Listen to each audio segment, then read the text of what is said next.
यशोदा हो तो यशोदा जैसो कछु तो भेष रखो। मेहंदी भी रचानी पड़ती है हाथों में। क्यों? यशोदा बनके ही ठाकुर जी की आरती करनी पड़ती, तभी वो आरती स्वीकार करते हैं। ये प्रणाली शुरू की श्री विठलनाथ जी ने। तो आप ठाकुर जी को लाला मानते थे अपना, और लाला मान के सेवा करते थे।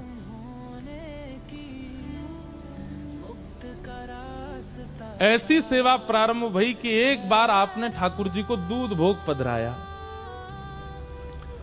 और जैसे ही दूध भोग पधराया, दूध भोग आते ही ठाकुर जी सबके सामने तो स्वरूप में रहते थे, लेकिन पर्दा लगते ही ठाकुर जी सचल हो जाते थे।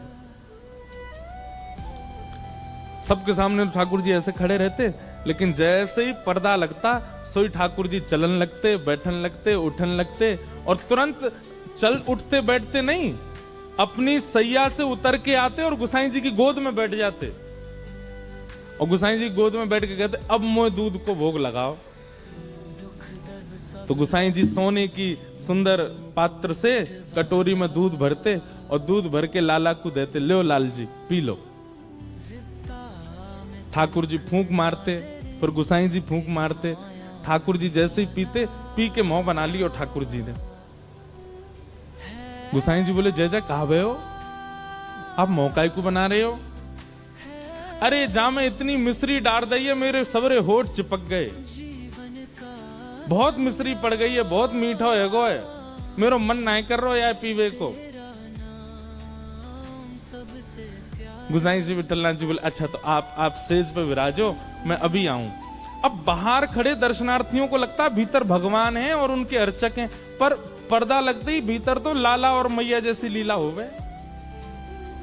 ठाकुर जी को फिर उठाते हैं, सेज पर खड़ा करते हैं, ठाकुर जी फिर ऐसे खड़े हो जाते हैं सबके लिए, और जैसे पर्दा खुले ठाकुर जी ऐसे सब कहें जय हो गोवर्धन नाथ की जय हो।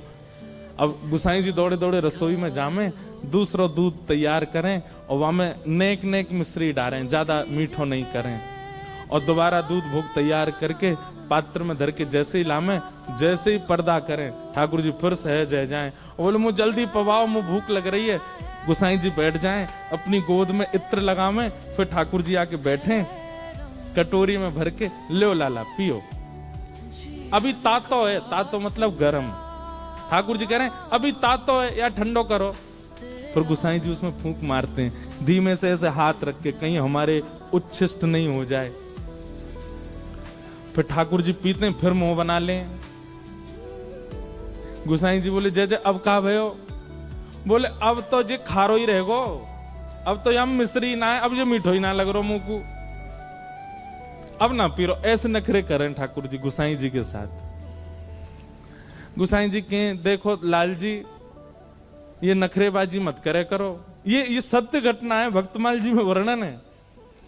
गुसाई जी कह रहे हैं ऐसे नखरे मत करे करो, कभी कहो मिश्री ज्यादा है, कभी कहो मिश्री कम है, दूध ना है पीनो तो ऐसी मना ना, पीनो तो है पर आनंद ना आ रहा, मुझे सुख ना मिल रहा या मैं।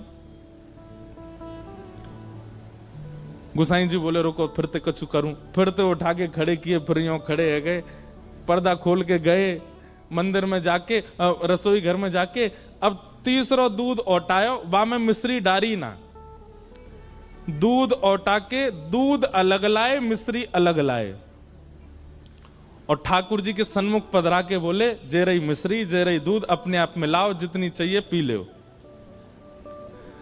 ठाकुर जी के नेत्र सजल है गए। ठाकुर जी बोले मैं तो तुम्हारो लाला हूं, मुंह पे मिलानो आवे ही ना है, मुंह पतो ही ना है मिश्री कैसे डालें, मुंह पतो ही ना है या दूध को ठंडो कैसे करें। आप मुंह को लाला मानो ना, लाला अपने आप दूध पीवे, वो तो मैया पिवावे सोई पीवे। गुसाई जी बोले आज तुम्हारी दूध पीवे की इच्छा ही ना है, सही बात तो जे है, लेकिन लाल जी दूध ना पियोगे तो गाल सबरे पिचक जाएंगे तुम्हारे, पत्र दुबरे है जाओगे, नेक्स्ट तो पेट तुम्हारो बाहर निकल आओ भीतर चलो जाएगो, एक गदमदरा से तुम्हारे हाथ है सबरे सूख जाएंगे, और जैसे ही तुम सूखे सूखे से है जाओगे फिर किशोरी जी आपको रास में ना ले जाया करेंगे। सोई ठाकुर जी ने सबरो दूध लियो और लेके मुंह धर के पी गए। वो नाय में पत्रो ना होंगे, वो तो तगड़ो है नो है। ऐसे श्री गोसाई जी, ठाकुर जी ऐसी लीला करते उनके साथ। और ये लीला होने के बाद गोसाई जी एकांत में बैठ करके नेत्रों से अश्रु प्रवाह करते। मुंह पे कितनी बड़ी कृपा है, ये ठाकुर जी मुझसे कितनों प्रेम करें, ये मुंह पे कितनों प्रेम न्योछावर करें।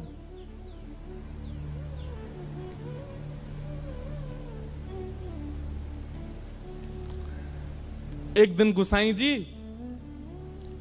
ठाकुर जी जैसे विराजते हैं ना, तो जहां विराजते हैं वहां पीछे जैसे हमने मसनद लगाई है, ऐसी ठाकुर जी की कमर पे टेक के लिए गोसाई जी ने एक गद्दी बनवाई। और गद्दी बनवाई, यहां मसनद लगाई, यहां मसनद लगाई। ठाकुर जी बोले, जे कहा कर रहे हो? गोसाई जी बोले, जय जय आप पूरे दिन खड़े रहो, थकान है जाती होगी तो न कैसे पीछे टेक ले ले करो, और कभी कभी अवसर मिले करे तो बगल में मसनद है, इन पर पौड़ जाए करो। ठाकुर जी बोले, मो यहां में सुख ना मिले। तो बोले, कैसे सुख मिलेगा? बोले, तुम लेटो नीचे। गोसाई जी लेट गए और ठाकुर जी ऊपर से पट उनके ऊपर कूद गए, और कूद करके उनके पेट पे ही लिपट गए। बोले, जे सबसे बढ़िया सेज है, मैं तो यहीं सोऊंगो, मैं तो यहीं बैठूंगो, मैं तो यहीं लेटूंगो। और गोसाई जी से कहें, गोसाई जी आप पीछे बैठो और आपके पेट जो नेक्स्ट से पेट निकलो, या ते टेक लगा के बैठूंगा मैं। मोई ये गद्दी ना चाहिए, मोई मसनद ना चाहिए, मैं तो लाला हूं, लाला तो गोद में बैठे। इतना प्रेम ठाकुर जी करते थे। गीता में भगवान कहते हैं, ये यथामाम प्रपद्यन्ते, जो मुझे जैसे भजेगा मैं उसको वैसे ही प्राप्त होता हूं। गोसाई जी लाला मानते थे तो ठाकुर जी लेश मात्र भी प्रकट नहीं होने देते थे कि वे परमात्मा है, वे लाला ही रहते थे। ऐसे गोसाई श्री विठलनाथ जी, उनकी सेवा।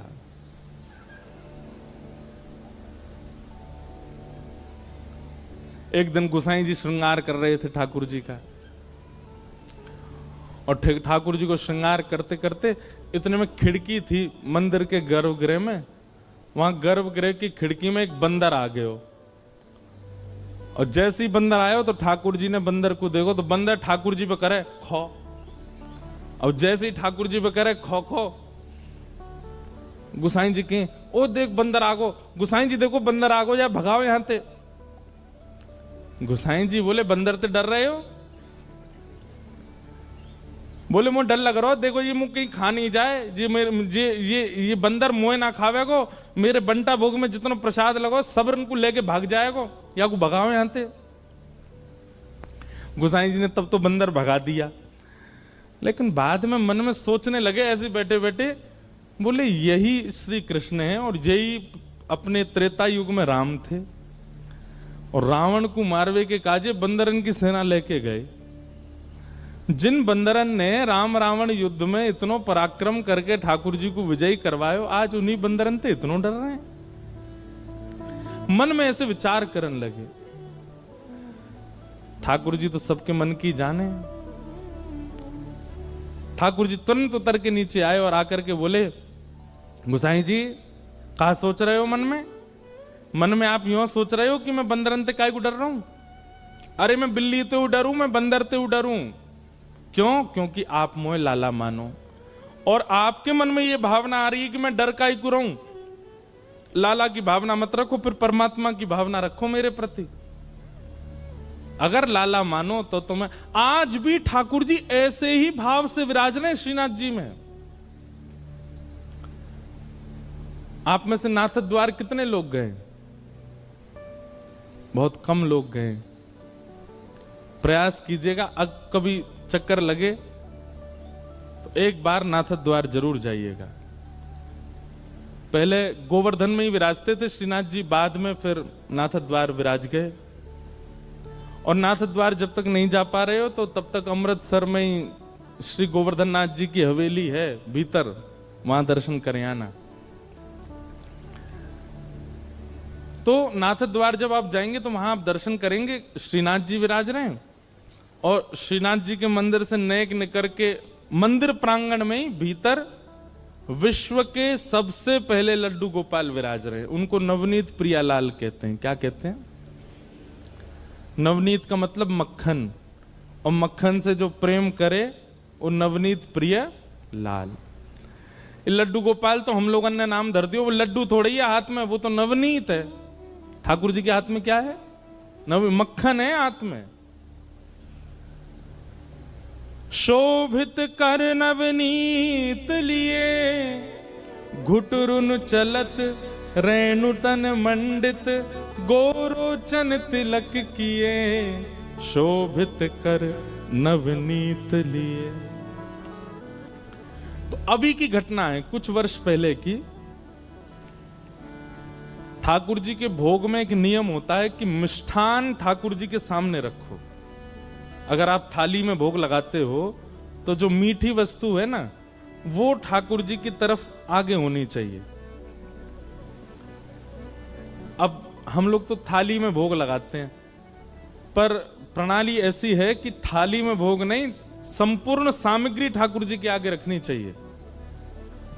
कड़ी बनी है, चावल बनी है, रोटी बनी है, साग बना है, सब भर भर के पात्र लेके जाओ और ठाकुर जी के सामने सब कुछ पधरा दो। मंदिरों में ऐसे ही भोग लगता है, सारी सामग्री ठाकुर जी के आगे धरते हैं, ठाकुर जी को जितना रुचि लगे उतना पावे। आपने 2 ही रोटी धरी ठाकुर जी के आगे, ठाकुर जी मधुमंगल श्रीदामा सब आ गए होंगे, ठाकुर जी कह रहे होंगे भैया नेक नेकी पहियो 2 ही धर के गए हो है, भूख तो ज्यादा लग रही है पर नेक ही धर के गए हो है।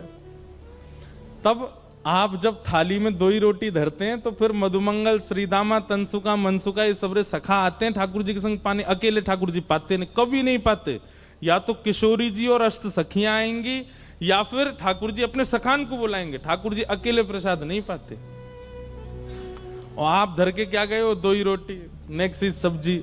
अच्छा, कई घरों में तो देखा इतनी सी चांदी की थाली, वहां इतनी इतनी सी कटोरी। हमारे लाल जी छोटे हैं ना, छोटा सा मुख, छोटी सी थाली, छोटी सी गिलास। कहीं ठाकुर जी ने आपको छोटा सा मान लिया ना, रोते रहोगे फिर अन्य के काजे। ठाकुर जी को भूख नहीं लगती, लेकिन आपका भाव यदि लाला का है उनके प्रति, सबरी सामग्री धरो सामने और सब सामग्री धर के ठाकुर जी तो कहो, हे लाल जी सबरे सखान को बुला लो, किशोरी जी को बुला लो, नंद रानी यशोदा, नंद बाबा सबन को बुला लो, और प्रेम से चकाचक पाओ।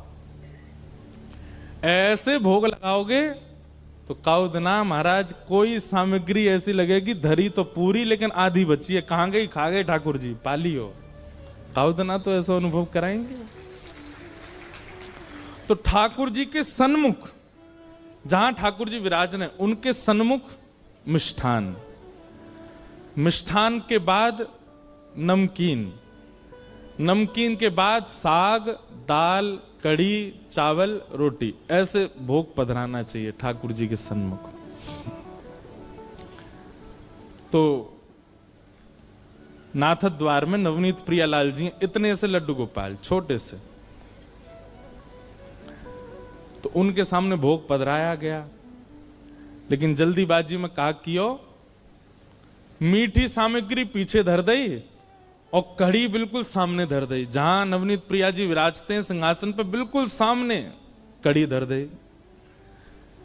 और नवनीत प्रिया जी का नियम है, बहुत आनंद वाली कथा है उनकी, वो मंदिर में भोग नहीं लगाते। छोटे से गोपाल जी हैं, अपने सिंहासन पर बैठे, सिंहासन सहित रसोई घर में जाते हैं और रसोई घर में चूल्हा के बगल में बैठ के पाते हैं। क्यों? भावना ऐसी है कि बोले गोपाल जी हैं, गोपाल जी कोई टेबल पे बैठ के, चौकी पे बैठ के थोड़ी पामे, वो तो यशोदा मैया के बगल में बैठे रहे, यशोदा मैया बनाती रहे, पवाती रहे, लाला ले लाला मैं रोटी बना रही हूं, बाबा का जी तू रोटी खातो रहने एक देर। यशोदा मैया चूल्हा पे प्रसाद बनावे और ठाकुर जी बैठे बैठे पामे। इस भाव से श्री ठाकुर जी रसोई घर में जाते हैं, वहीं प्रसाद भोग लगाते हैं। किसी की रसोई इतनी पवित्र हो तो वो ये लीला कर सकते हैं, इतना अवकाश है उनके पास कि वो घर में ही रहते हैं।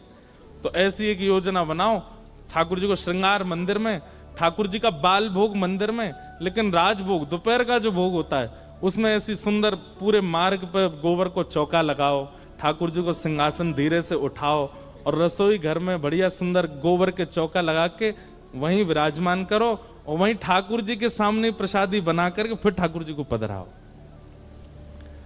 सेवा तो बहुत विस्तार की है, लेकिन हम लोगों पे समय नहीं है। ऐसी सेवा अगर होने लग जाए ना गुसाई जी जैसी, तो इस कलयुग में आज भी ठाकुर जी बोलने लग जाएं, आज भी ठाकुर जी पाने लग जाएं। तो नवनीत प्रियालाल जी रसोई में गए, जल्दी जल्दी में सेवकों ने मिष्ठान तो पीछे धर दी और कड़ी सामने पधरा दी। कच्छु रोटी ठाकुर जी के सामने बना करके सन्मुख पधरा दी और फिर सबरे जन प्रणाम करके फिर वहां से चले जाएं। अब अपने सखान को बुला लियो, लाल जी प्रेम से पाओ। और मंदिर वहां रसोई घर की किवाड़ बंद करके सब चले गए। थोड़ी देर बाद जैसे ही भीतर रसोई में प्रवेश किया तो क्या पाया, ठाकुर जी अपने सिंहासन पे हैं ही नहीं। सिंहासन पे लाल जी हैं ही नहीं। अब तुम्हारा झल्ला मच गया, ठाकुर जी कहां गए, नवनीत प्रियालाल कहां गए, सब जगह खोजो कहीं नहीं मिले। तब कोई वैष्णव ने आके कही, बोले भैया इस साग सब्जी में तो ना गिर गए कहीं, छोटे से लालाएं। तो सबरी सामग्री पलट पलट के देखी, धीमे धीमे हाथ लगा के कि भाई लाल जी कहां, छोटे से गोपाल जी हैं।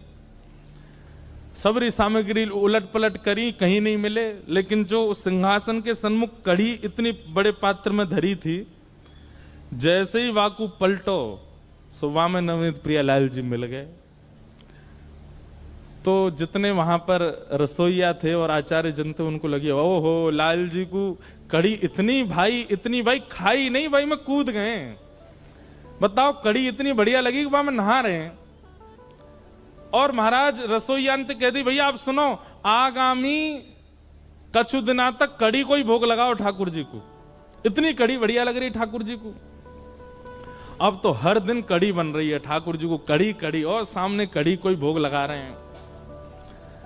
5-6 दिन बीत गए तो जो मुख्य मुखिया जी थे, मुख्य पुजारी, रात में जैसे सोए तो श्री छोटे से गोपाल जी रोते रोते उनके स्वप्न में आए। जय जय कहा भय हो, आप काय को रो रहे हो, लाल जी आप काय को रो रहे हो। छोटे से गोपाल जी बोले, 5 दिन है गए मुंह कड़ी कड़ी पवाए जा रहे हो और कुछ बनाए ना रहे। तो गुसाई जी बोले, मुखिया जी बोले, जय जय वादना आप कूद गए कड़ी में, तो हमें लगी कड़ी बहुत बढ़िया लगे या हमारे कड़ी को भोग लगा रहे। ठाकुर जी बोले, अरे कड़ी बढ़िया लगे या हमारे ना कूदो, तो वो तुमने खीर दूर धर दई, मैं तो वह ले जा रहा हूं, सब कड़ी बीच में आ गई। भाई मैं गिर गो, मैं तो खीर पावे जा रहा हूं, कहा करूं इतनी बड़ी कुआ जैसी कड़ी वहां में गिर गो मैं तो। मुखिया जी के नेत्र सजल हो गए। रात्रि में ही ठाकुर जी को प्रणाम किया, जय जय क्षमा कर दो। ऐसी लीला ठाकुर जी। ये लीला का विस्तार किसने किया? श्री गोसाई विठलनाथ जी। थोड़ा विस्तार तो बंधुओं करो। आप पति के लिए समय निकालते हैं, बच्चों के लिए समय निकालते हैं, प्रेमियों के लिए समय निकालते हैं, ठाकुर जी के लिए भी समय निकालो। नेक विस्तार तो उत्सव को, सेवा को करो, तभी ठाकुर जी अनुभव कराएंगे अपना।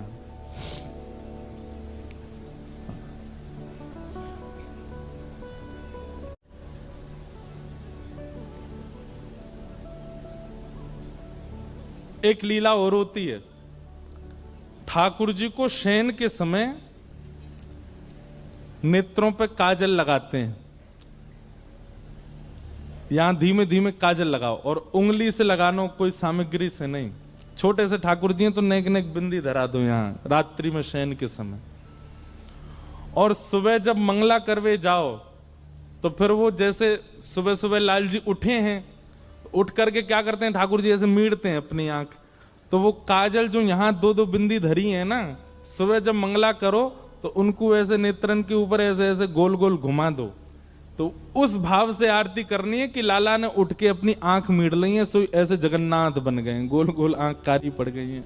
आज भी नवनीत प्रिया जी का आप दर्शन करने जाओगे तो श्री लाल जी के नेत्र दिखाई ही नहीं देते। मैंने मुखिया जी से पूछा, मैंने मुखिया जी एक बात बताओ, ये लाला के नेत्र का क्यों ना दिखाई दें? बोले अरे रात में काजर लगाए और सुबह उठ के लाला ने आंख मीड़ ली, सबरी आंख दुबक गई ठाकुर जी की, या हमारे कारी कारी आंख है गई हैं। ये सब लीला विस्तार करी हैं श्री गोसाई जी ने।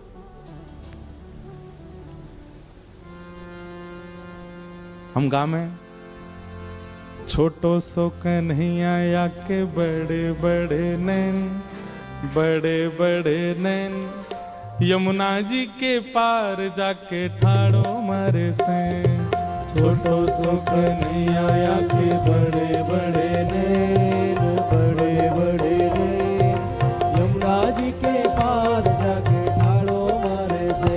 ओ छोटो सो कन्हैया या के बड़े बड़े नैन, बड़े बड़े नैन, यमुना जी के पार जाके ठाड़ो मारे से।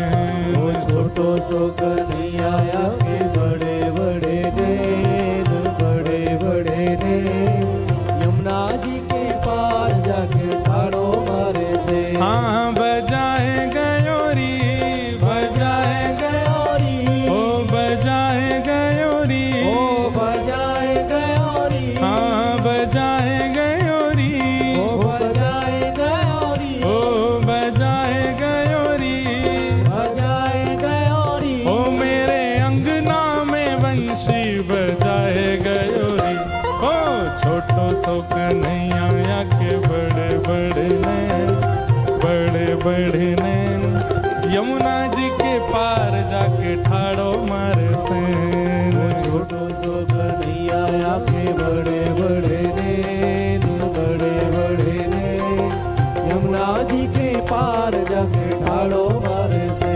हाँ छोटो सो कन्हैया या के बड़े बड़े नैन, बड़े बड़े नैन, यमुना जी के पार जाके ठाड़ो मारे से।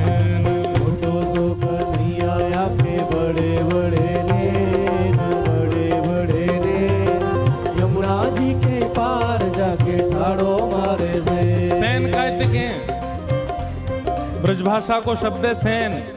सैन को मतलब हो गए इनको मटकाना।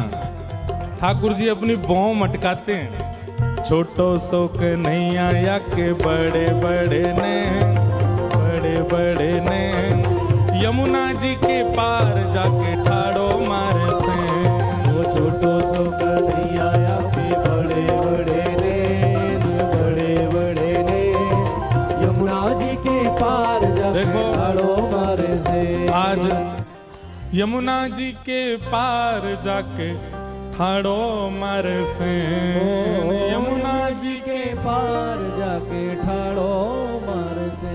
हाँ भिगोए गयोरी, ओ भिगोए गयोरी, हाँ हाँ खाए गयोरी, हाँ खाए गयोरी, हो मेरी लूट लूट मटकी को खाए गयोरी।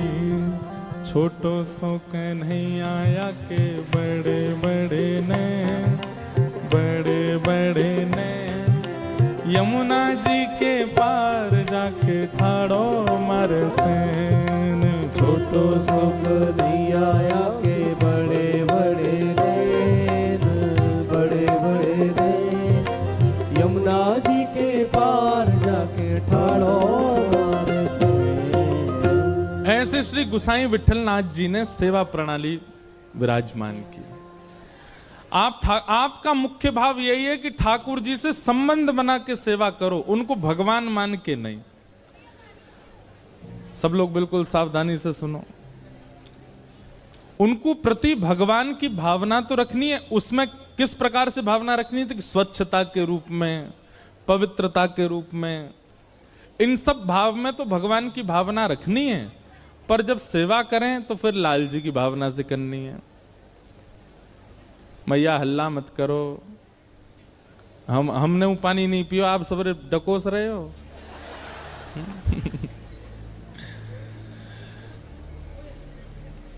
तो एक बार की एक अद्भुत लीला, हमारे भारत में एक रामायण के बहुत अच्छे वक्ता हुए श्री राजेश रामायणी जी महाराज। सशरीर तो अभी विराजमान नहीं है, पर उन्होंने इस लीला को एक बार सुनाया था। परंतु ये लीला मुख्य रूप से गोसाई श्री विठलनाथ जी की है। उन्होंने इस लीला को ऐसे सुनाया कि बरसाने के एक व्यापारी थे, उनकी कोई पुत्री नहीं थी, उन्होंने किशोरी जी को अपनी पुत्री माना। पर ये लीला ऐसे है, भक्तमाल जी में वर्णन है कि गोसाई श्री विठलनाथ जी के 7 पुत्र थे। कितने पुत्र थे? 7। और 7 पुत्रों के ब्याह हो गए तो कितनी बहू? 7 बहू। तो एक बार गोसाई श्री विठलनाथ जी ने एक चूड़ी पहनावे वारी से कही, हमारे घर चली जाओ, 7 बहू हैं, उनको चूड़ी पहनाया। लेकिन गोसाई श्री विठलनाथ जी ठाकुर जी को भी तो अपना लाला मानते हैं।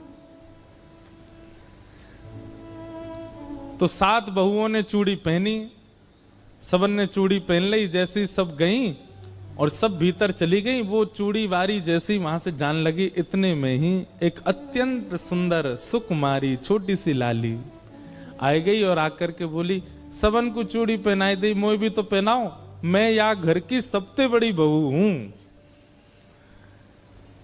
तो चूड़ी पहनाई वाली जोड़ते हंसी, बोले इतनी बड़ी बड़ी बहू तो चूड़ी पहन गई, नेक सी छोरी कह रही है मैं सबसे बड़ी बहू हूं। लेकिन उसकी रूप माधुरी को देख करके, उनके मुख की कांति को देख करके वो स्तब्ध रह गई। और वो मनहारिन बोली कि सही बताऊं लाली, तो मेरे चूड़ीन के सवरे भंडार में तुम्हारे हाथ में सुशोभित हो ऐसी कोई चूड़ी ना है। कभी कोई व्यापारी ऐसा कह नहीं सकता कि आप पर जचे ऐसी साड़ी मुझ पे नहीं, ऐसे वस्तु मुझ पे नहीं, ऐसे कपड़े मुझ पे नहीं। कोई व्यापारी कहता है ऐसा? व्यापारी का स्वभाव क्या होता है? अरे ये पहन के निकलोगे महाराज सब आपको ही देखेंगे, लो पहनो। व्यापारी तो अपनी चीज बेचना चाहता है। परंतु उन नेक सी लाली को देख करके वो मनहारन कह रही है, नेत्रों में आंसू भराए, वो लाली तेरा स्वरूप इतना सुंदर है, तेरे हाथ इतने सुंदर है, तेरा मुखमंडल इतना सुंदर है, मैं तो हस्तकमल देख करके न्यौछावर रह गई हूं। वास्तव में तो मेरे पास तो पहनावे वाली कोई चूड़ी है ही ना है। तो सामने बैठी नेक सी लाली को मुख उतर गए हो। सबरी बहुवन ने चूड़ी पहन ली, मैं घर की सबसे बड़ी बहू, मैं बिना चूड़ी के कैसे रहूं? तो मनहारन बोली, लाली तू दुखी मत हो, एक काम कर, जेल है तो इनमें तो जो अच्छी लग रही हो तो खुद ही चुन ले। और नन्ही सी किशोरी जी अपने हाथन से चूड़ी निकाल रही हैं और निकाल के स्वयं नहीं पहननी, वाकू दे रही हैं, लो पहनाओ। और वाके हाथ से सुंदर चूड़ी पहन करके और छम छम करती लाली चली गई। गुसाई जी ने कही, सबरो धन ले जाइयो मोते, जितनी चूड़ी पहनावे। मनहारन गई और जाके बोली, महाराज पैसा दो। बोले 7 बहुवन के 2-2 हाथ, 14 हाथन में चूड़ी पहनाई, वाके हिसाब से बता दे। बोले 14 नहीं 16। बोले 16 कैसे? बोले 8 बहुवन को चूड़ी पहनाई, 7 तो बड़ी वरिष्ठ सी हट्टी तगड़ी, एक नेक सी और ही छोटी सी, वाकू भी चूड़ी पहनाई है। गोसाई श्री विठलनाथ जी बोले, झूठ बोल रही है, अरे तो पैसा चाहिए मुझे ज्यादा ले ले, तो मेरे घर में तो 7 ही बहू हैं, 8वीं बहू कौन सी आ गई? अरे ना है, ऐसी छोटी सी, और पता कहा कह रही मैं घर की सबसे बड़ी बहू हूं। वहां को तो मुख देख करके, और उनको तो मैंने चुन के पहनाई, पर वो तो खुद ही चुन के पहन के गई है।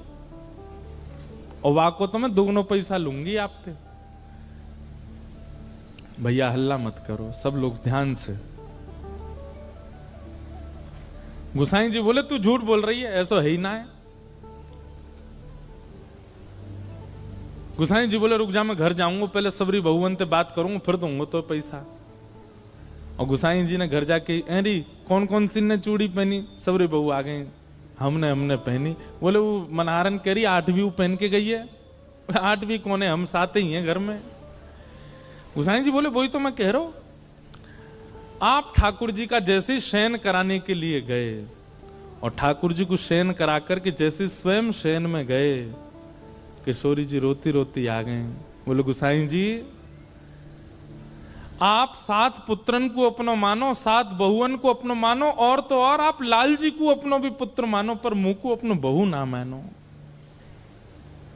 गुसाई जी बोले, अरे श्री जी ऐसा काय कह रही हो? बोले, आप ठाकुर जी के प्रति का भाव रखो? बोले, वो मेरे लाला हैं। तो बोले, वो तुम्हारे लाला हैं तो मैं तुम्हारी बहू ना भाई? बोले, नहीं नहीं श्री जी, आप तो मेरी बहू हैं ही। तो बोले, फिर आज जब मनहारन सबरी बहुवन को चूड़ी पहना, मैंने पहन ली तो तुमने वह को पैसा ही ना दियो? गुसाई जी के नेत्र सजल हो गए, तुरंत रोने लगे। बोले, अरे श्री जी, मुझसे अपराध बन गए हो, मुझसे बहुत बड़ी भूल है गई, चूक है गई। श्री जी, बात ऐसी है, मैं लाला को छोटो मानू ना तो मेरे मन में ऐसा भाव है अभी नेक्स्ट सो लाला या को ब्याह भयो नहीं, परंतु आप और ठाकुर जी छोटे बड़े नहीं, आप तो नित्य संग रहो, आप तो हमेशा संग रहो, आपकी कोई आयु थोड़ी है कि या आयु में ब्याह होगा, आप तो नित्य संग रहो। मेरे दिमाग से बात न कर गई, मुझे क्षमा कर दो श्री जी। ऐसे है ये लीला।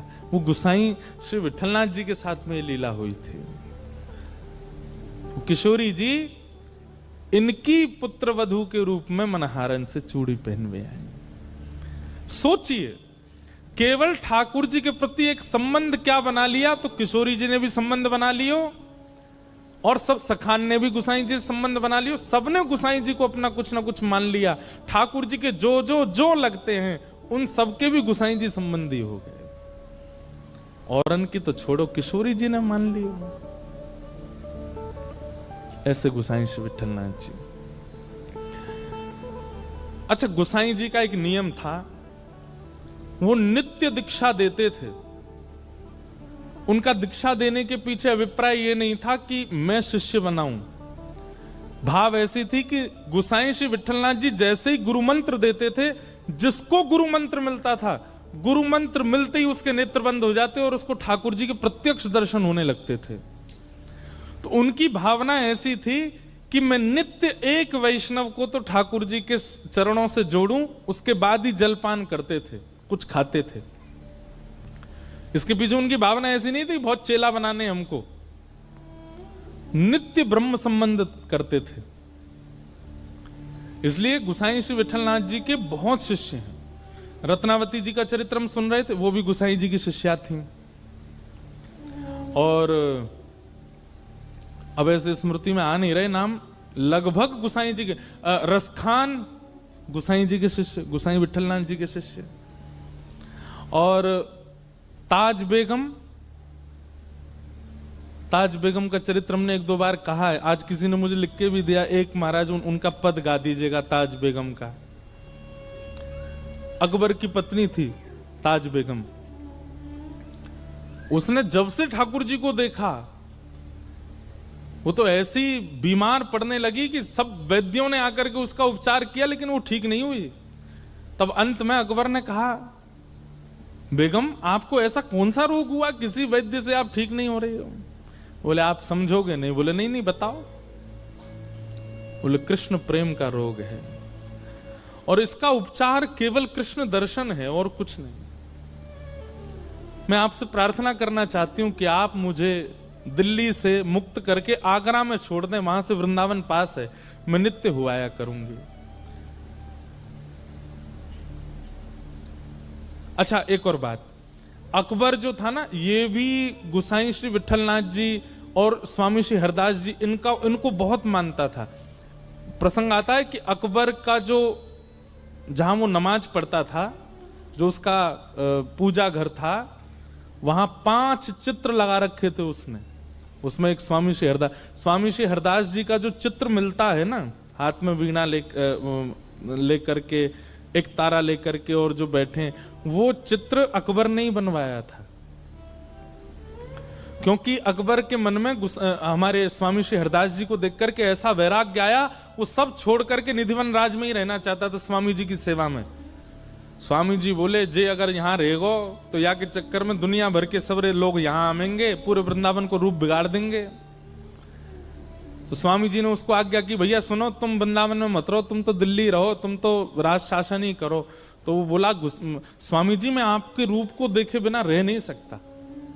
तब किसी ने कही, बोले देखो आप पे तो बड़े बड़े चित्रकार हैं, स्वामी जी का एक चित्र बनवा लो, अपने पास रखना। तब अकबर ने स्वामी जी का चित्र बनवाया और चित्र लेकर के दिल्ली गया और जहां वो नमाज करता था वहां पर उसने 5 भक्तों के चित्र रखे। उसमें गोसाई विठलनाथ जी, स्वामी श्री हरदास जी और संभवतः भक्तिमती मीराबाई, ऐसे गोस्वामी तुलसीदास जी, ऐसे 5 चित्र थे उसके पास। अपनी नमाज आदि करता था, उसके बाद 5 भक्तों को प्रणाम करता। अकबर पर कृपा तो थी संतों की। तो अकबर की जो ये पत्नी थी ताज बेगम, इनको वृंदावन आने की बड़ी रुचि थी। तो ये वृंदावन कभी कभी जाती थी। एक बार इन्होंने जाकर के गोसाई श्री विठलनाथ जी से कहा, ऐसा कोई मंत्र दे दीजिए कि मेरे पति मेरे वश में हो जाएं, और वश में करके मुझे कुछ और नहीं करना, बस उनसे यह कहलवा देना कि तुम सदा के लिए वृंदावन चली जाओ। ऐसा कोई ताबीज बना दो, गंडा बना दो, मंत्र दे दो जिससे मेरे पति मेरे वश में हो जाएं। तो गोसाई श्री विठलनाथ जी ने भोजपत्र पर कुछ लिखा और लिख करके उसको ताबीज में डाल करके और ताज बेगम को पहना दिया। ताज बेगम जब दिल्ली आई तो उसके गले में अकबर की अन्य पत्नियों ने जब ताबीज देखा तो उन्होंने अकबर के कान भर दिए। बोले कि हमें पता चलिए गुप्तचरों से आपको अपने वश में करके, और ये कुछ षड्यंत्र करना चाहती हैं अपने भाइयों को पूरे भारत का राज शासन दिलाने के लिए। गोसाई श्री विठलनाथ जी से ताबीज बनवा के आई है ताज बेगम, ताकि आपको वश में कर सके। अकबर तो अकबर है, उसके लिए कोई रोक टोक थोड़ी, तुरंत पहुंच गया ताज बेगम। बोले ये ताबीज खोल के दिखाओ उसमें क्या लिखा है। पढ़ा तो ताज बेगम ने भी नहीं था उसमें लिखा क्या है, पर गोसाई जी ने उसमें लिखा था, यंत्र मंत्र और तंत्र सो भूल करो जन कोय। बोले भैया यंत्र मंत्र तंत्र तोना टोटका इन सब में ज्यादा विश्वास मत करो। तो और अगली पंक्ति क्या लिखी थी, पति कहे सोई कीजिए, पति जो कहे वो करिए, वह आप ही वश होए। गोसाई जी ने लिखा था तंत्र मंत्र पर विश्वास मत करो, पति की बस आज्ञा मानो, पति की आज्ञा मानने लग जाओगे वो अपने आप ही आपका हो जाएगा। इस बात को पढ़ करके अकबर को इतना अच्छा लगा। बोले देखिए इन्होंने कितनी अच्छी बात लिखी, तंत्र मंत्र पर भरोसा मत करो, पति की आज्ञा मानो, पति जो कहे उससे अपने आप ही पति आपका हो जाएगा। तुरंत ताज बेगम को लेकर के वृंदावन गया और गोसाई श्री विठलनाथ जी को जाकर के उसने प्रणाम किया और उसने कहा महाराज मैं कुछ देना चाहता हूं। तब गोसाई श्री विठलनाथ जी ने कही, बोले एक काम करो, हमारे श्रीनाथ जी के लिए गौचारण के लिए भूमि प्रदान करो। 500 एकड़ जमीन अकबर ने श्रीनाथ जी और नवनीत प्रिया जी के गौचारण के लिए प्रदान की। आज भी गिरिराज जी में गौचारण भूमि जो है ये अपना पारासौली, चंद्र सरोवर आदि ये सब अकबर ने प्रदान किए थे ठाकुर जी को। एक दिन ताज बेगम का इतना प्रेम ठाकुर जी के प्रति देख करके अकबर ने कहा, देवी आप क्या चाहती हैं? बोले हमको सदा के लिए वृंदावन छोड़ दो। और अकबर ने ताज बेगम को वृंदावन छोड़ दिया। गोसाई जी की शरण में रह करके उसको मंदिर में तो जाने नहीं दिया जाता था क्योंकि म्लेच्छ थी। खिड़की से दर्शन करती थी श्रीनाथ जी का, खिड़की से दर्शन करती ठाकुर जी का। दर्शन कर करके उसकी ऐसी स्थिति हो गई कि अब ताज बेगम दर्शन नहीं करती है। ताज बेगम मन में सोच लेती है, आज ठाकुर जी ने पीली पोशाक पहनी होगी, टेढ़ा मुकुट पहना होगा, मुकुट पर सेहरा बांधा होगा, मोतीन के श्रृंगार धारण किए होंगे, आज ठाकुर जी को गुलाब का इत्र लगा होगा, कंठ में मोगरा की माला पहनी होगी। मन में सोचती थी, दर्शन करने नहीं जाती थी। और जो दर्शन करके आते उनसे पूछती, आज ठाकुर जी कैसे श्रृंगार में जरा बताना। तो कहते आज ठाकुर जी ने पीली पीतांबरी पहनी है, पाग पे सेहरा पहना है, मोती की लड़ धारण करी है, गले में मोगरा की माला पहनी। और ये सुनकर के ताज बेगम नाचने लगती थी। क्यों? अब उसको मंदिर जाने की आवश्यकता नहीं है, वो अपनी कुटिया में बैठे बैठे चिंतन करती और ठाकुर जी वैसे ही श्रृंगार में होते हैं। गोसाई श्री विठलनाथ जी की तो इसलिए वो ब्रह्म संबंध देते थे, रोज दीक्षा देते थे। क्यों? उनके दीक्षा देते ही जो वैष्णव दीक्षा लेता था उसको तुरंत ठाकुर जी का दर्शन अनुभव होने लग जाता था। और नियम बना लिया कि जब तक दीक्षा एक वैष्णव नहीं बनाऊंगा तब तक जलपान नहीं करूंगा। तो एक बार क्या हुआ, आज पता नहीं क्या ऐसा योग था, बहुत गर्मी पड़ रही थी, लोग बाग घरों से निकले ही नहीं, कोई गुसाई जी के पास आया नहीं। मध्याह्न का समय हो गया, गुसाई जी भूखे बैठे। क्यों? रोज ब्रह्म संबंध देते हैं फिर कुछ पाते हैं। तभी आप, गोविंद कुंड है गिरिराज जी में, वहां जाकर के बैठ गए और गोविंद कुंड में 2 हंस घूम रहे थे। आपने मन में विचार किया, आज तक मानवों को ठाकुर जी का दर्शन कराया है ब्रह्म संबंध देके, इन जीवों का भी तो अधिकार है। और आपने उन 2 हंस हंसनी के जोड़े के कान में अष्टाक्षर मंत्र देके उनको कंठी माला पहना दी, और जैसे ही कंठी माला धारण कराई दोनों के चतुर्भुज रूप हो गए और दोनों का ही निकुंज में प्रवेश हो गया, ठाकुर जी की प्राप्ति हो गई। ऐसे गुसाई श्री विठलनाथ जी, ठाकुर जी से उनका ऐसा संबंध। इनके जीवन में भी एक परीक्षा हुई थी। कृष्णदास अधिकारी जी थे, उनसे इनकी किसी बात पर अनबन हो गई और श्री कृष्णदास अधिकारी जी ने इनके जो दूसरे भाई थे गोपीनाथ जी, उनका भगवत धाम गमन हो गया था।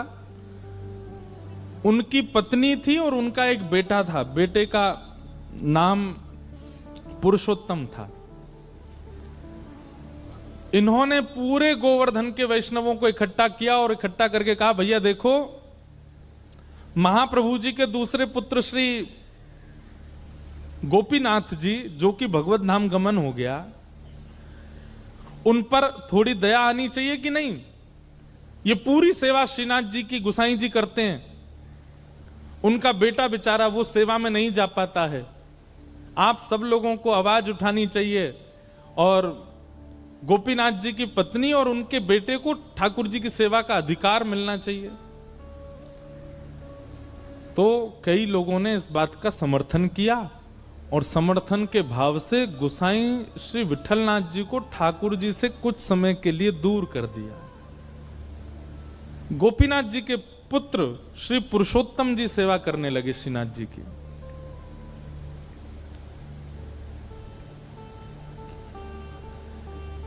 सेवा से दूर किया, गुसाई श्री विठलनाथ जी उसमें राजी थे, कोई बात नहीं।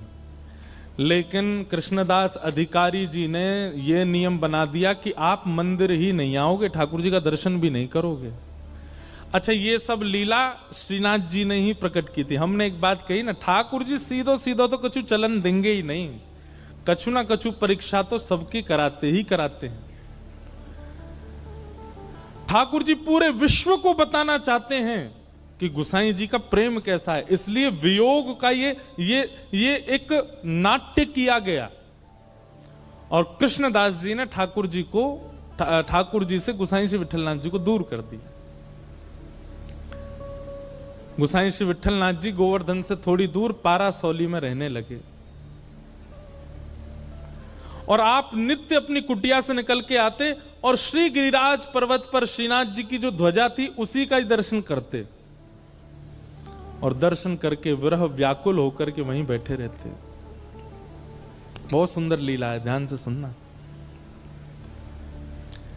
किते दिन वे जुगे बिन देखे, किते दिन वे जुगे बिन देखे, किते दिन वे जुगे बिन देखे, किते दिन वे जुगे बिन देखे। श्री कुम्मनदास जी का ये पद है। कुम्मनदास जी गाते हैं कब? जब ठाकुर जी को देखे बगैर 5 मिनट निकले थे बस। गुरुदेव की आज्ञा से ठाकुर जी से थोड़ा दूर जाना पड़ा कुम्मनदास जी को, केवल 5 मिनट निकले थे ठाकुर जी को देखे बगैर और श्री कुम्मन दास जी इस पद को गाने लगे। किते दिन वे जुगे बिन देखे, किते दिन वे जुगे। हम लोगों को महीना महीना निकल जाता ठाकुर जी को देखे बगैर, हम रह लेते हैं, लेकिन कुम्मन दास जी को 5 मिनट दूर किया गया ठाकुर जी से और कुम्मन दास जी रोते रोते गाने लगे, कितने दिन हो गए ठाकुर जी को देखे बगैर। किनको देखे बगैर? तरुण किशोर रसिक नंद नंदन, तरुण किशोर रसिक नंद नंदन। कछुक उठत मुख रेखे, कछुक उठत मुख रेखे। इस भाव को अगर आप समझ जाओ तो आप शहंशाह हो। हम बात कह रहे हैं, इस भाव को अगर आप समझ जाओ तो आप शहंशाह हो। क्या? कछुक उठत मुख रेखे। बोले कैसे हैं ठाकुर जी? बोले तरुण किशोर, युवा हैं, छोटे से 7-8 वर्ष के हैं ठाकुर जी, तरुण किशोर रसिक नंद नंदन। नंद नंदन कैसे? बोले तरुण किशोर हैं। कछुक उठत मुख रेखे। 8-9 वर्ष का बालक जो होता है उसके दाढ़ी मूछ नहीं आती, पर अगर आप उसको बहुत पास से देखेंगे ना तो स्वर्ण कलर, जैसे स्वर्ण का रंग होता है ना, उस रंग के कुछ उसके थोड़े केश निकल आते हैं मुखमंडल पर, वो दिखाई नहीं देते। कोई बहुत प्रकाश करके देखो, तिरछी आड़ी लाइट करके देखो, तब जाकर के वो थोड़े वो केश के अंग दिखाई देते हैं। कुम्मन दास जी कह रहे हैं, बोले नंद नंदन को देखे बगैर और उनके मुखमंडल पर प्रकट जो वो छोटे श्वेत वर्ण के जो केश हैं वो देखे बगैर। कछुक उठत मुख रेखे। दाढ़ी मूछ नहीं आती ठाकुर जी को, पर वो रेखाओं का दर्शन भी कुम्मन दास जी को हो जाता है। कितनी बड़ी दर्शन की भाव हमको होते हैं। हमें तो कजू ना आया हुआ है, हम तो बस सुन वेले में ही सीमित हैं। वह शोभा वह कांति वदन की, वह शोभा वह कांति बदन की। कैसी लगती है? ऐसा मन करता है कि कोटिक चंद विशेखे, कोटिक चंद विशेखे। करोड़ों चंद्रमाओं को मुट्ठी में लेकर के ठाकुर जी पर वार दूं, इतने सुंदर लगते हैं। किते दिन वे जुगे बिन देखे, किते दिन वे जुगे बिन देखे। तो गोसाई श्री विठलनाथ जी ठाकुर जी से दूर कर दिए। गोसाई जी दूर से ही ठाकुर जी की ध्वजा का दर्शन करते हैं। लेकिन ऐसा नहीं है कि विरह केवल भक्त को होता है, विरह ठाकुर जी को भी होता है। बात केवल इतनी है कि भक्त अपना विरह गा के सुना देता है, ठाकुर जी कैसे सुनाए? परंतु एकमात्र श्री गोसाई विठलनाथ जी हैं जिनके लिए ठाकुर जी ने अपना विरह प्रकट कर दिया। कैसे? श्रीनाथ जी में आज भी 100 पान का भोग रोज लगता है ठाकुर जी को। कितने पान? 100 बीड़ा पाते हैं ठाकुर जी। कभी आप श्रीनाथ जी जाएंगे तो श्रीनाथ जी तो अभी 500 300 350 400 साल पहले चले गए नाथ द्वार। उससे पहले तो वृंदावन में ही सब लीला करते थे। आज भी आप देखोगे राजभोग के बाद मुखिया जी आएंगे और पान के बीड़ा ठाकुर जी से मुख से छुपाएंगे और फिर रखें। कभी अगर प्रसादी में ठाकुर जी की बीड़ा मिलती है, एक बार को अन्य प्रसाद मिले तो सब में बांट दियो, पर बीड़ा मत बांटियो, बीड़ा तो स्वयं पहियो। क्योंकि बीड़ा, बीड़ा समझते हैं ना, पान भोग। एकमात्र बीड़ा भोग ऐसा है जो ठाकुर जी के अधर से छुपाया जाता है। बाकी की सब सामग्री सामने रखी जाती है, पर बीड़ा तो ठाकुर जी के अधर से स्पर्श कराया जाता है। और बीड़ा भोग ज्यादातर किशोरी जी का बीड़ा भोग ठाकुर जी पाते हैं और ठाकुर जी का बीड़ा भोग किशोरी जी पाती हैं, क्योंकि अधर स्पर्श होता है उसमें। तो श्रीनाथ जी को 100 पान का भोग लगता था। बहुत ध्यान से सुनना। तो एक रामदास भीतरिया करके सेवा करते थे श्रीनाथ जी के आसपास। पोंछा लगावे की सेवा, आरती सजावे की सेवा, आदि आदि सेवा। भीतरिया, दो सेवक होते हैं, एक होते हैं भीतरिया, एक होते हैं बाहरिया। भीतरिया वो जो गर्भगृह के अंदर जा सकते हैं, बाहरिया वो जो बाहर बाहर की सेवा करते हैं। तो रामदास भीतरिया जो थे, ये गोसाई श्री विठलनाथ जी के शिष्य थे।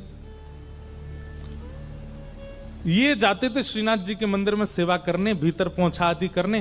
तो जब ये पोंछा आदि करते थे तो श्रीनाथ जी खड़े खड़े इनको इशारा करते, ए सुन, ऐसे इशारे करते। अब ये कही आवाज कहां से आ रही है? फिर ठाकुर जी करें। अब ये ऊपर देखे ठाकुर जी को, ठाकुर जी ऐसे खड़े हैं, आसपास कोई है नहीं, भाई आवाज कौन करता है? एक बार तो घबरा गया, हुआ आ गो मंदिर में। लेकिन फिर ठाकुर जी ने इसको ऐसे बौं मटका के इशारा किया। रामदास तो अरे अरे जय जय, आप बुला रहे हैं मुकु। ठाकुर जी ने फिर इसको प्रत्यक्ष, ठाकुर जी लीला सबके सामने नहीं करते हैं, परंतु रामदास के द्वारा गोसाई जी को संदेश भेजना है, इसलिए ठाकुर जी लीला कर रहे। जय जय, आप कछु आज्ञा कर रहे हैं। तो ठाकुर जी के बगल में जो मसनद रखी जाती है ना, उन पे ठाकुर जी के मुख पहुंचने का एक रूमाल रखा जाता है। ठाकुर जी ने ऐसे नजर घुमा के रूमाल की ओर इशारा किया। कोई था नहीं मंदिर में, 2-4 लोग दर्शन कर रहे थे। इसने धीमे से वो रूमाल उठाया और रूमाल खोल के देखा तो ठाकुर जी जो 100 पान खाते थे उसकी जो पीक निकलती थी, उस पीक से ठाकुर जी ने पत्र लिखा था गोसाई श्री विठलनाथ जी के लिए। और वो पत्र लिखा था, उसमें प्रथम ही ठाकुर जी ने लिखी है, रामदास पत्र मत पढ़ियो, ले जाके गोसाई जी को दे दे। रामदास के तो नेत्र सजल हो गए, ठाकुर जी लीला करते। और रोज रामदास क्या करता, 2 रूमाल रखता, एक तो वहां पधरा देता और एक वहां से उठा के जेब में धर के ले जाता और गोसाई जी के पास जाता। गोसाई जी, आज ठाकुर जी ने कृपा के, बोले हाँ प्रसाद भेजा होगा दे दो। नहीं प्रसाद नहीं, आज तो पत्र भेजा है। गोसाई जी ने जैसे ही वो रूमाल खोल करके देखा, ठाकुर जी ने अपनी पीक से जो पान की लाल लाल निकलती, वहां से ठाकुर जी ने पत्र लिखा। और उस पत्र में ठाकुर जी अपना प्रेम उद्गार प्रकट करते हैं। और क्या कहते हैं वो पंक्ति तो मुझे याद नहीं, पर ठाकुर जी ने पत्र लिख करके गोसाई जी से कहा, मेघ तो समय आने पे बरसेगो। मतलब मेघ तो समय आने पे बरसेगो। मेघ हमेशा नहीं बरसते, जब समय आता तब बरसता है। तो मानो गोसाई जी से कह रहे हैं, प्रतीक्षा करो, समय जल्दी आएगा जब मेरा प्रेम आप पे बरसेगा। तो गोसाई जी हैं। गोसाई जी ने एक पत्तल पर दूसरा पत्र लिखा और पत्र लिख करके रामदास से बोले जाओ ठाकुर जी को दे दो। और गोसाई जी ने क्या लिखा, बोले मेघ तो समय आने पे बरसेगा, पर चातक पक्षी जानते हैं नाम? एक तो आजकल लोग जानते नहीं, इतनी व्याख्या करनी पड़ती है। चातक पक्षी जो होता है वो पूरे साल प्यासा रहता है। उसका नियम है, वो नदी का पानी नहीं पिएगा, वो पोखर तालाब का पानी नहीं पीता। चातक पक्षी जो होता है वो पहली वर्षा होती है और उसका जब बिंदु गिरता है उसी का जल पीता है, उसको कहते हैं चातक। और चातक पक्षी का नियम होता है, वो चहकता कैसे है, प्यासा हूं प्यासा हूं। जो पहाड़ों में रहते हैं, हिमाचल के लोग होंगे, कश्मीर, उनको चातक पक्षी की आवाज आती होगी सुबह, प्यासा हूं, वो ऐसे ही बोलता है। तो ठाकुर जी ने पत्र लिख करके भेजा, मेघ तो समय आने पर बरसेगा। गोसाई जी ने पत्र लिख करके भेजा, मेघ तो समय आने पे बरसेगा, पर चातक अपनी पुकार क्यों छोड़े, चातक तो पुकारेगा।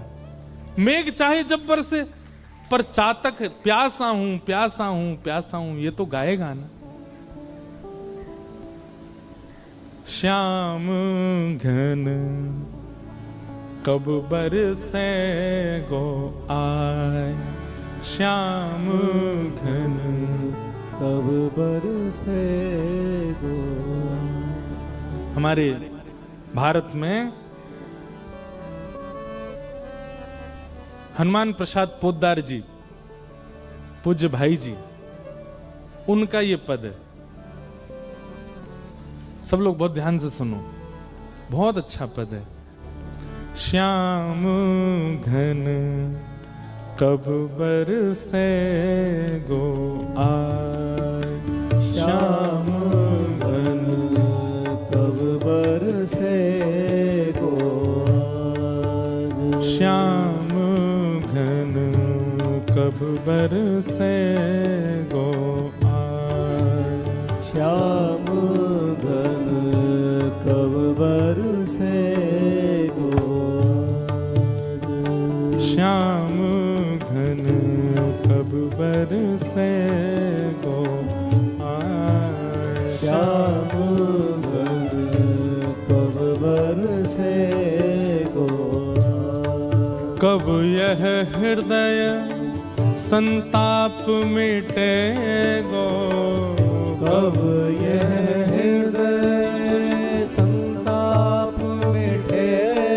गो, कब यह हृदय संताप मिटे गो, कब यह हृदय संताप मिटे गो, विरह निदाग निसाए, विरह निदाग निसाए, श्याम घन कब बरसे गो आज, श्याम घन कब बरसे गो आज, हे श्याम घन कब बरसे गो आज, श्याम घन कब बरसे गो आज, कब मन मन मयूर नचे गो, कब मम मन मयूर नचे गो, मयूर कब नाचता है? जब बादल बरसते हैं। कब मम मन मयूर नचे गो, कब मम मन मयूर नचे गो, उर आनंद न समाए, उर आनंद न समाए, कब चित चातक चहक उठे गो, कब चित चातक उठे गो, कब चित चातक चहक उठे गो, कब चित चातक चहक उठे गो, श्याम प्रेम जल पाए पाए, श्याम प्रेम जल पाए, श्याम घन कब बरसे गो आज, श्याम घन कब बरसे गो आज, हे श्याम घन कब बरसे गो आज, श्याम घन कब बरसे गो, श्याम मिलन बिन कछु नहीं भावे, श्याम मिलन बिन कछु नहीं भावे, कछु नहीं मोहे समा, हाँ कछु नहीं मोहे सुहावे, हाँ कछु नहीं मोहे सुहावे, श्याम मिलन रस ही साचो रस, श्याम मिलन रस ही साचो रस, जीवन में रस समाए श्याम घन जीवन में रस रस समाए श्याम घन जीवन रस सो समाए श्याम घन जीवन रस सो समाए श्याम घन कब बरसे गोपाल श्याम घन कब बरसे गोपाल हे श्याम घन कब बरसे गोपाल ओ श्याम कब बरसे गोपाल ओ श्याम घन कब बरसे गोपाल श्याम कब बरसे और महीनों के लिए ठाकुर जी से दूर कर दिया गोसाई जी को। पर एक दिन अकबर को यह बात पता चली कि हमारे प्रिय श्री गोसाई जी को उनके ठाकुर की सेवा से दूर कर दिया कृष्णदास ने। तो अकबर ने अपनी सेना भेज करके कृष्णदास जी को कारागृह में डाल दिया। गोसाई जी को फिर से सेवा मिल गई, परंतु गोसाई जी सेवा में तो आ गए, पर उन्होंने प्रण दिया जब तक कृष्णदास मुक्त नहीं किए जाएंगे तब तक हम अन्न जल ग्रहण नहीं करेंगे। अन्न सन पे बैठ गए। कृष्णदास जी मुक्त हुए। कृष्णदास जी को जब ये बात पता चली कि गोसाई जी को मैंने दूर किया ठाकुर जी से, और ये ऐसे प्रेमी कि मैं कारागृह में गया तो इन्होंने अन्न जल का त्याग कर दिया। कृष्णदास जी ने बहुत प्रार्थना करके क्षमा मांगी गोसाई जी से। गोसाई जी बोले नहीं, मुझे सब पता है, ये ठाकुर जी की लीला है, इन्हें बहुत ज्यादा पास कोई रहवे लग जाए तो इनको मन करे या इन्हें दूर करो, या कि प्रेम की बथा ने पहचानो कैसो है। ये मेरे प्रेम की परीक्षा ले रहे थे, मैं जानू ये तुम्हारे मन की इच्छा नहीं थी, ये इनकी इच्छा थी। लाला बड़ो नटखट है हमारो, ऐसे गोसाई जी की। फिर बाद में ऐसी लीला आती है कि कृष्णदास जी को इसका दंड मिला। एक भक्त को ठाकुर जी से दूर किया और दंड क्या मिला कि सुबह सुबह जल भरने के लिए कुआं में गए और पांव फिसल गए और कुआं में गिर के उनकी मृत्यु हुई। परम भागवत कृष्णदास, जिनका एक प्रसिद्ध पद में गाता हूं, मेरो मन गिरधर छवि पे अटक्यो, ये पद कृष्णदास जी का ही है। ऐसे परम भागवत की ऐसी अधोगति, कुआं में गिर के प्राण निकलना। अब तो पूरे ब्रजमंडल में हल्ला मच गो, बोले कहा कृष्णदास भूत बन गो है। ब्रजवासी बड़े भोले हो, मैं सब ने हल्ला मचा दिया, बोले कृष्णदास कुआं में गिर के मरो, भूत बन गो है। ये खबर पहुंची निधिवन राज में स्वामी श्री हरदास जी के पास। स्वामी जी को जैसे ये खबर पड़ी कि भैया कृष्णदास जैसा परम भागवत भूत बन गया, ये हो नहीं सकता। हम मानते हैं कि उन्होंने आचार्य अपराध किया था और उसका दंड उनको मिला कि उनकी मृत्यु सहज नहीं हुई, सरल नहीं हुई, लेकिन वो मृत्यु के उपरांत भूत बन गए, ये बात बिल्कुल सर्वथा गलत है। जीवन भर भगवान का नाम गाने वाला भूत कैसे बन सकता है?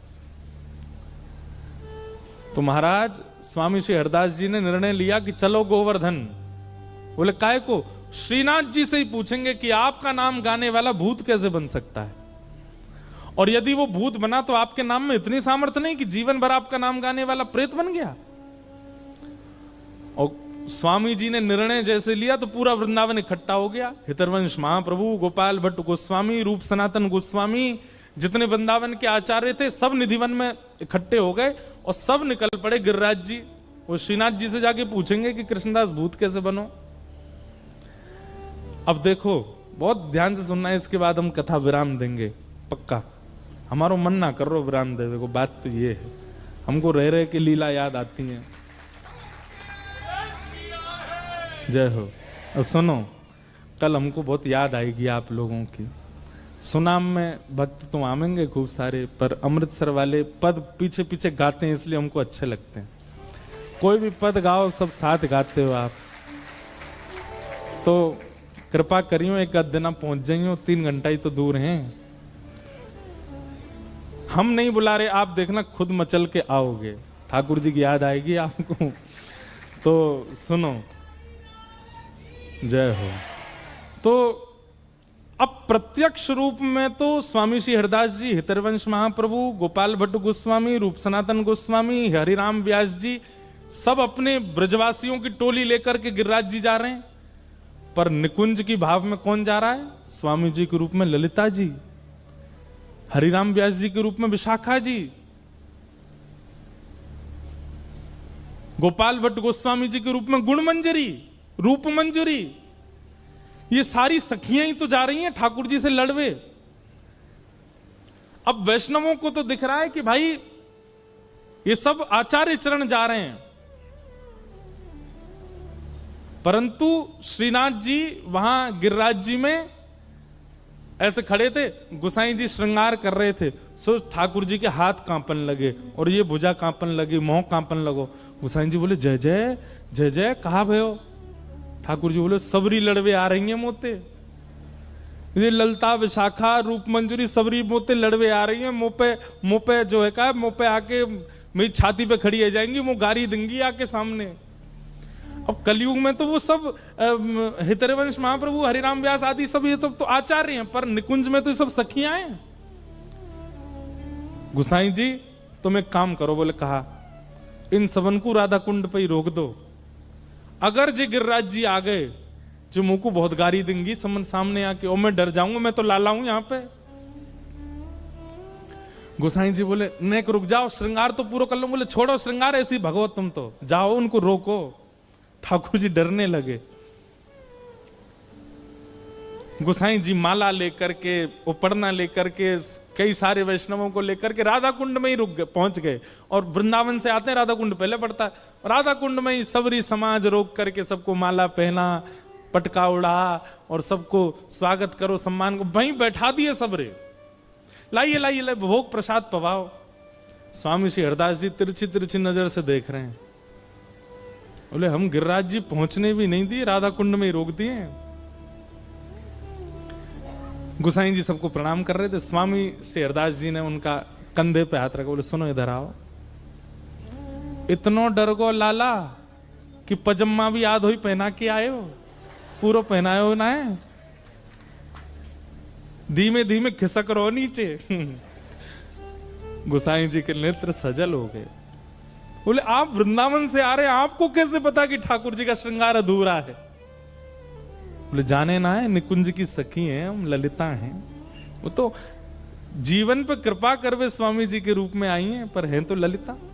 और सुनो, हाँ भाई कोई प्रसाद नहीं पावेगा राधा कुंड में, अब तो वही की छाती बैठ के पावेंगे, चलो वहीं गिरिराज जी। गोसाई जी बोले जय जय, लाला छोटो सो डर जाएगा। बोले कोई डर, कृष्णदास भूत कैसे बनो ये बताओ। और महाराज गिरिराज पर्वत पे सब चढ़ गए। श्रीनाथ जी का मंदिर ऊपर है ना, आज भी जतिपुरा में देखोगे आप, ऊपर ही मंदिर है। ऊपर चढ़ने का सबको अधिकार नहीं है, केवल ब्रज के लोग ही चढ़ सकते हैं। चढ़ गए ऊपर, और जैसे ही पहुंचे महाराज, ठाकुर जी के पसीना पसीना मुखमंडल पे। गुसाई जी तो घबराए, मेरो लाला 1200, मेरो लाला छोटो सो, सबरी सखी लड़वे आ गए। और वहां जाकर के स्वामी जी हरदास जी, हितरवंश महाप्रभु, हरिराम व्यास सब चिल्लाने लगे, अरे लाला तुम्हारो भजन करवे वारो कृष्णदास भूत कैसे बनो, उत्तर दो। सब तो चिल्ला रहे ठाकुर जी पर स्वामी जी नेत्र बंद करके बैठ गए सामने। और थोड़ी देर बाद नेत्र खोल के अपलक नेत्रों से ठाकुर जी को देखने लगे। और तुरंत स्वामी जी ने घोषणा की, भैया ये खबर झूठी है, कृष्णदास भूत नहीं बने। ठाकुर जी ने अभी अभी मुंह को बताई है, कृष्णदास भूत नहीं बने। उनकी अधोगति, मृत्यु उनकी सहज नहीं हुई, क्योंकि उन्होंने एक वैष्णव अपराध किया, गोसाई जी को ठाकुर जी की सेवा से दूर किया, परंतु वो प्रेत नहीं बने। तो सब लोग कहने लगे, भैया पूरे ब्रजमंडल को ये बात कौन बताएगा, जाने प्रमाण हो वही तो बता सके। इतने में ही एक गाय चरावे वालों ग्वारिया दौड़ो दौड़ो आयो और आकर के बोलो, अरे महाराज भैया आज सवेरे में गैया चरावे गयो, और मैं गैया चरावे जैसी गयो, मुंह को वहां कृष्णदास जी मिले। और कृष्णदास जी से मैंने की, बाबा तुम तो भूत बन गए हो। तो बोले अरे ना है, जे सबरे ब्रजवासी भोरे भारे इन्हें झूठ फैला दिए, मैं भूत बन गो, मैं तो ठाकुर जी की नित्य निकुंज लीला को एक सखा बन गऊ। अभी तक तो बाहर सेवा कर रो, अब ठाकुर जी ने निकुंज में मुंह को ले लियो है, भैया मैं तो को बतावे आया हूं, सबन को जाके बता दे मैं भूत ना बनूं, मैं तो ठाकुर जी के नित्य निकुंज को एक सखा बन कहूं। तब पूरे ब्रजमंडल को इकट्ठा करके ये बात घोषणा की गई, भैया ये खबर झूठी है, कृष्णदास जी भूत नहीं बने हैं।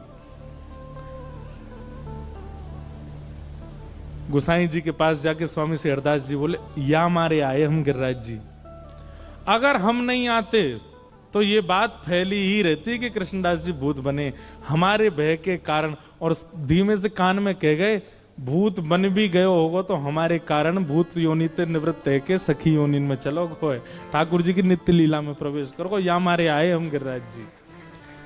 ऐसी मधुर लीला श्री गोवर्धन में हुई। ऐसे श्री गोसाई विठलनाथ जी को हम प्रणाम करते हैं, वंदन करते हैं, नमन करते हैं।